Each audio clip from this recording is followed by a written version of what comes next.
ជំរាបសួរគុំកូនទាំងអស់គ្នាវត្តត្រឡប់ជាក្រុមម្ដងទៀតហើយនៅថ្ងៃច័ន្ទនេះតើគុំកូនទាំងអស់គ្នាសុខសប្បាយជាទេអរគុណព្រះអង្គទានការសុវត្ថិភាពនិងសុខភាពរបស់គុំទាំងអស់គ្នាចឹងថ្ងៃនេះមកជួបគ្នាទៀតហើយនៅមេរៀនគណិតវិទ្យា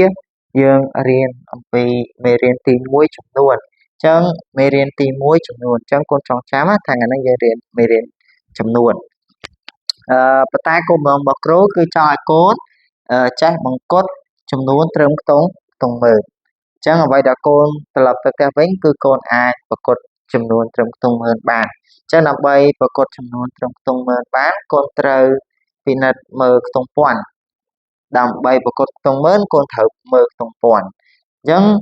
ចំណាំថាបើសិនជាខ្ទង់ពាន់ហ្នឹងមានលេខ0លេខ1លេខ2លេខ3លេខ4ប្រកួតចាស់តែបើខ្ទង់ពាន់ហ្នឹងមានលេខ5 6 7 8 9កូនប្រកួតឡើងអញ្ចឹងឧទាហរណ៍មួយដូចជាឲ្យកូនងាយស្រួលយល់ការបង្កត់គឺជាការធ្វើឲ្យងាយស្រួលនៅក្នុងការកាត់ឧទាហរណ៍ថាឥឡូវគ្រូឧទាហរណ៍រឿងមួយចាស់ឧទាហរណ៍ថាគ្រូខ្ចីលុយពួកម៉ាក់របស់គ្រូ800អញ្ចឹងនេះគ្រូខ្ចីលុយពួកម៉ាក់របស់គ្រូ800អញ្ចឹងពេលដែលគ្រូមានលុយសងគាត់វិញហើយប៉ុន្តែស្រាប់តែគ្រូអត់មានក្តាស់300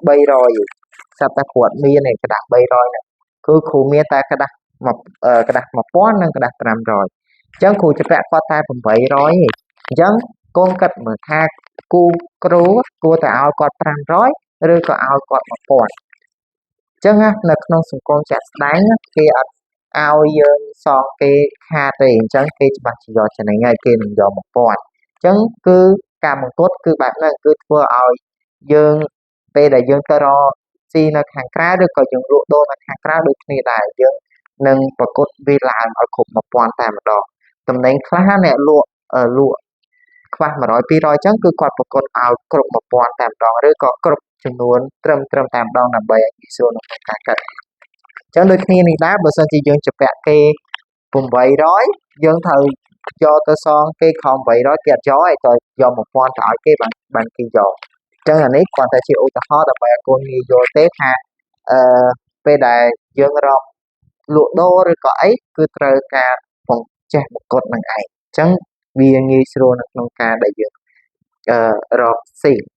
លក់ដូរនឹងឯងអញ្ចឹងដើម្បីចេះបង្កត់បានណាបង្កត់ខ្ទង់មើលបានគឺកូនត្រូវមើលខ្ទង់ពាន់ឥឡូវឧទាហរណ៍មួយដើម្បីឲ្យគេយល់ថាហេតុអីបានគេចាំបាច់ប្រកត់ឡើងនិងប្រកត់ចាស់អញ្ចឹងកូនមើលខ្ទង់កនេះគ្រូមាន88707អញ្ចឹង88707អញ្ចឹងកូនមើលចន្លោះរបស់វានេះកត់ណាចាំមើលតើយើងគួរតែប្រកត់ឡើងឬក៏ប្រកត់ចាស់តែកូនត្រូវចាំថាឲ្យតែបើមានលេខ4ចុះខ4 3 2 1 0គឺប្រកត់ចាស់5 6 7 8 9ប្រកត់ឡើងអញ្ចឹងកូនចាំកន្លែងហ្នឹងទៅគឺប្រកត់ឡើងហើយឥឡូវកូនមើល80000បូក8707តើវានៅចន្លោះមួយណាទៅកូនចាំថាជាអានេះ80000 82000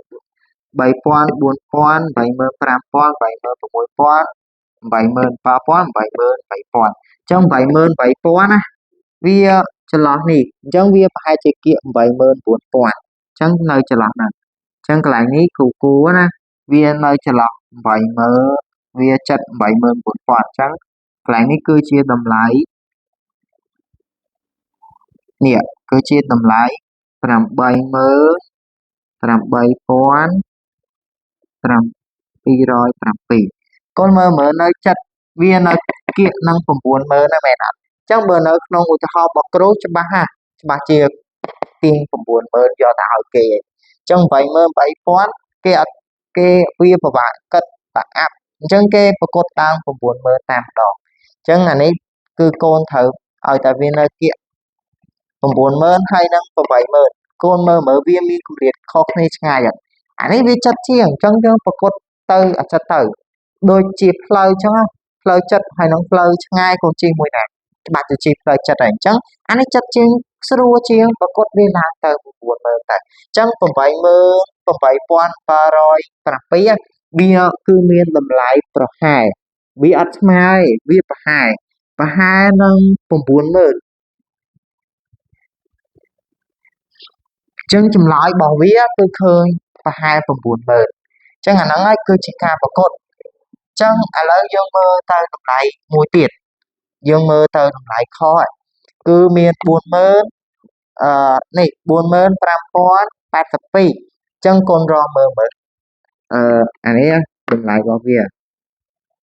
cha này ạ con mơ mơ ta vía nơi mùi nè anh ấy buồn mơ mà pon buồn mơ pi pon buồn mơ bảy pon buồn pon buồn mơ pram pon buồn mơ của mùi pon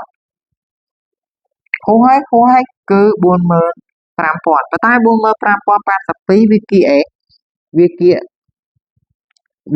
vi kia buồn mơ pram pon này vi kia cho bạch trên làm lạiบอกviên này và hai là này là kia này chăng chăng anh ấy á vi cứ chia làm lại đào bỏ vía làm lại đào làm lại đào dân cô chẳng mà làm lại đó cứ buồn mơ pram pon ba sập pí con mơ mơ mũi na kỵ triểnค่ะปรากฏเตอร์ปราเมิดหรือก็ปรากฏเตอร์บวนเหมือนมวยนาเกียเจียงนี่บ้าล้อน่ะคือปรากฏเตอร์ปราเมินจังเวียบห้าปราเมินจังยังปรากฏเตอร์ปราเมินยังเปิดเอาคาได้เบอร์ยังลูกดอกก็ยังปรากฏตามแบบนั้นได้จังสำหรับวิดีโอหรือบางครูมีตามปนังเต้ที่ช่องกระสอบกลตรับเติมเต็มไว้ประกอบไปสวัสดีออกกล้องส่งออกเป็น